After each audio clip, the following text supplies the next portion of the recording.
Ramai yang kenal dengan cerita Masuri yang diturunkan sejak beberapa generasi di Langkawi, sehingga kan makam Masuri menjadi tempat tumpuan pelancong.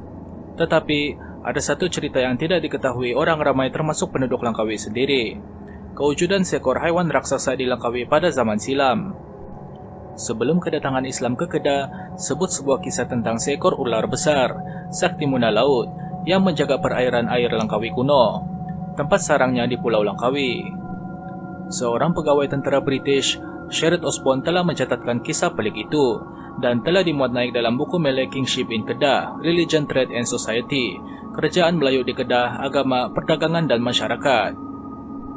Mengikut beliau, yang mendapat cerita ini dari orang tempatan sendiri, raja baru akan mengorbankan seorang putri daripada kalangan kerabat diraja kepada ular besar itu, jika ingin menaiki takhta di negeri Kedah. Raja juga perlu melakukan pengorbanan yang sama jika berlaku peperangan di kerajaan itu. Sebagai tanda balasan, ular besar akan menjaga keselamatan kerajaan Kedah daripada ancaman angkatan laut musuh.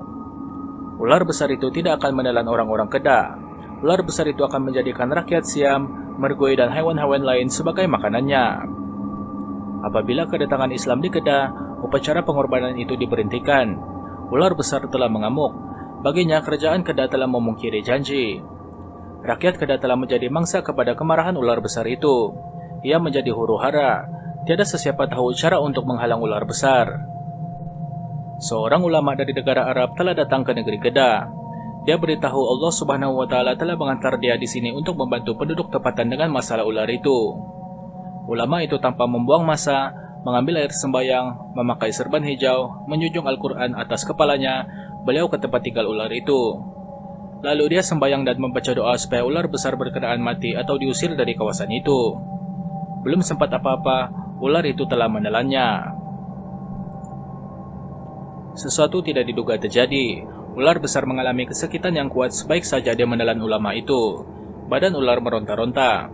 Ekornya membidas dengan tidak tentu arah. Dalam keadaan sakit, ular besar itu pulang ke Gunung Ganang, tempat kediamannya di Pulau Langkawi. Sejak itu, ular besar lesap dan tidak lagi mengganggu penduduk di sana. Kisah ular besar hilang dalam kemodernan pulau pelancongan itu. Mungkin salah satu sebab kisah ular besar ini tidak diperkatakan sekarang karena kemasukan Islam. Apabila penduduk tempatan, bukan saja di Langkawi, memeluk Islam, banyak kepercayaan khurafat mula ditolak termasuk cerita-ceritanya. Kisah mengorbankan seorang putri mungkin dianggap tidak bertamadun dan dilarang Islam. Lalu untuk tidak mengaitkan diri dengannya adalah melupakan kisah itu.